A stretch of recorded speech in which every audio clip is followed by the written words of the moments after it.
अगर आप भी नीट का पेपर देने जा रहे हो और आपके मॉक टेस्ट में नंबर नहीं आते, आपके टेस्टों में कम नंबर आते हैं, तो ये वीडियो आपके लिए बनाया हूँ दोस्तों। देखो क्यों मॉक टेस्ट में नंबर कम आते हैं, क्योंकि मैंने अपनी गलतियां पहचानी थी कि मेरे जब नंबर कम आते थे तो क्यों आते थे, क्या रीजन था इसका। क्योंकि हर बार ऐसा नहीं होता कि आप पढ़ के नहीं गए होंगे इसलिए नंबर नहीं आते। आप में से 80% स्टूडेंट ऐसे हैं जो टॉपिक को पढ़ के जाते हैं लेकिन फिर भी मॉक टेस्ट में नंबर नहीं आते। ऐसा क्यों, और ऐसा है तो उसका क्या कर सकते हैं अपन, मैं आपको इस वीडियो को लास्ट तक बताऊंगा। लास्ट तक आप इस वीडियो में देखते रहना, आपको पूरे एक एक चीज का पूरा कोर्स क्या है, पूरी उसकी सॉल्यूशन क्या है, क्यों टेस्ट में नंबर कमा रहे हैं और उसके लिए अपन क्या कर सकते हैं। तो सुनो मेरी बात 1 by 1। पहली बात, हो सकता है कि आपने क्वेश्चन सही से नहीं पढ़ा हो, क्योंकि कई बार क्वेश्चन ऐसे आते हैं कि निम्न में से कौन सा कथन गलत है और आप पढ़ लेते हो कौन सा सही है, जल्दबाजी में हाँ कौन सा सही है टिक कर देते हो, जबकि उसने कुछ और पूछा था, आपने इसलिए टिक कर दी। कई बार वो पूछ लेता है कि निम्न में से कितने कथन असत्य हैं, आप जल्दबाजी पढ़ लेते हो कि कितने कथन सत्य हैं और आप वो काउंट करके टिक कर देते हो और आपका क्वेश्चन गलत हो जाता है, सिर्फ इस वजह से कि आपने सही से नहीं पढ़ा और आप इसलिए मिस्टेक कर देते हो। और जब आप आंसर की मिलाते हो तब अपना सर पकड़ते हो, अरे यार काश इस क्वेश्चन को मैं सही से पढ़ता, इस क्वेश्चन में तो यह लिखा था। दोस्तों, हर पूरे पेपर में 3 से 4 क्वेश्चन तो बच्चे ऐसे गलत कर देते हैं, सिर्फ इसी वजह से गलत कर देते हैं कि वो क्वेश्चन ही सही से नहीं पढ़ पाए। यह है पहला कारण। दूसरा कारण, आप कई बार जब क्वेश्चन करते हो तो उसमें से कई बार ऐसे लगता है कि हाँ यार ये ऑप्शन 4 में से 2 ऑप्शन तो आप निकाल देते हो, ये 2 तो नहीं होंगे, अब 2 ऑप्शन बचते, इस 2 में से कौन सा होगा। बस आपको ये नहीं समझ में आता कि इन 2 ऑप्शन में से इसको लगाऊं या इसको टिक लगाऊं, इसको लगाऊं या इसको टिक लगाऊं। तो अगर आप कंफ्यूजन स्टेट में है तो इसका मतलब है कि आपने टॉपिक पढ़ा तो है लेकिन कंसेप्ट क्लियर नहीं है, या हो सकता है आप इस टॉपिक को पढ़ा है लेकिन आपको एग्जैक्ट याद नहीं आ रहा है।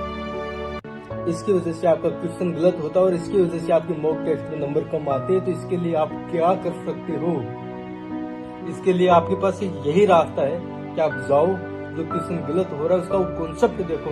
अगर वो कॉन्सेप्ट की वजह से गलत हुआ है तो उस एक क्वेश्चन का कंसेप्ट क्लियर करो। और अगर आपको मतलब भूलने की वजह से आपने रिवाइज अच्छे से नहीं किया था, आपको डाउट हो रहा था ये होगा या ये होगा, अगर रिवाइज अच्छे से नहीं हुआ उसकी वजह से क्वेश्चन गलत हो रहा है तो पूरे टॉपिक को रिवाइज करो। क्योंकि आप रिवाइज करोगे ना तो फिर वो क्वेश्चन कभी गलत नहीं होगा, वो एक क्वेश्चन इस टॉपिक के क्वेश्चन गलत नहीं होंगे। और देखना ऐसे करते करते एक एक टॉपिक आप करते जाओगे ना तो आप बहुत आगे निकल जाओगे। अगर आप 300-400 की दौड़ में चल रहे हो ना, 300-400 की लाइन पर आप चल रहे हो ना, आप 600-650 क्रॉस कर जाओगे। बस आप एक करके देखना, मैंने करके देखा है इसलिए आपको बता रहा हूँ, तो मैं इसका मतलब बहुत पर्सनल एक्सपीरियंस से बता सकता हूँ। और तीसरा क्या कॉज हो सकता है, तीसरा क्या कारण हो सकता है क्यों मॉक टेस्ट में नंबर नहीं आते हैं। तीसरा कारण है कि आपने कोई क्वेश्चन किया तो क्वेश्चन देखते ही आपको लग गया ये तो क्वेश्चन ही नहीं आ रहा, ये तो कोई देखा हुआ ही नहीं लग रहा, ये तो पढ़ा हुआ ही नहीं लग रहा, और आप उस क्वेश्चन को अटेम्प्ट तक नहीं कर पाते। ऐसा मतलब जो नीट का बच्चा एक बार पढ़ लेता है सिलेबस को तो ऐसे क्वेश्चन के बहुत कम चांस होते हैं कि उसको ऐसा लगे कि ऐसा क्वेश्चन तो कभी देखा ही नहीं, ये तो अटेम्प्ट ही नहीं हो पा रहा, इसको तो छोड़ना ही पड़ेगा। और ऐसा मोस्टली फिजिक्स में होता है, बच्चों को यार ऐसे क्या क्या डाटा दे दिया, क्या पूछ लिया, छोड़ यार ये तो मैंने कभी देखा ही नहीं। और ऐसे क्वेश्चनों की वजह से आपके मॉक टेस्ट में नंबर कम आते हैं क्योंकि आप ऐसे क्वेश्चनों को आप अटेम्प्ट ही नहीं कर पाते। इसके लिए आपको क्या करना होगा, अगर आपके पास टाइम बचता है, क्योंकि अगर आपने अच्छा थोड़ा बहुत पढ़ा है ना, 300-400 450 नंबर तक के आप टेस्ट में आ रहे हैं, इसका मतलब आपने पढ़ा तो है।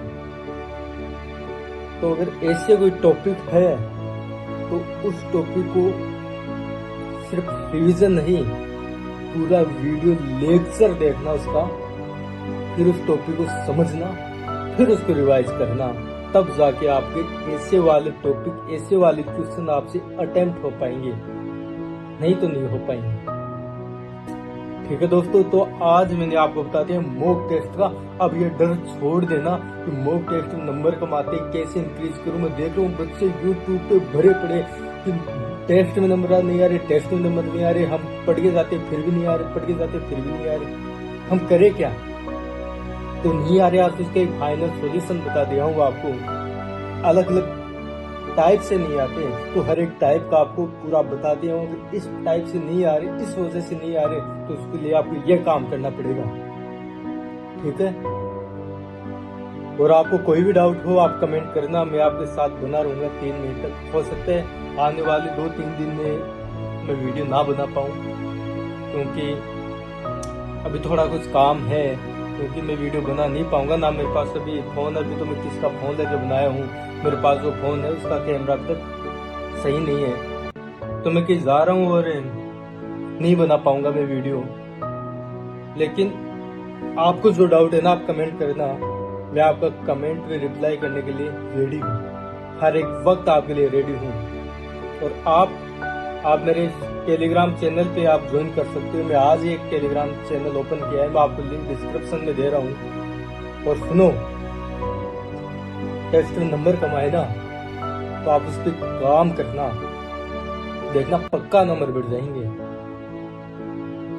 क्योंकि मैं तो मानता हूँ कि जब इंसान बार बार टूटता है ना, फिर टूटने के बाद वो जुड़ता है ना, फिर वो बहुत मजबूत बनकर जुड़ता है, फिर दुनिया की कोई ताकत उसको तोड़ नहीं सकती।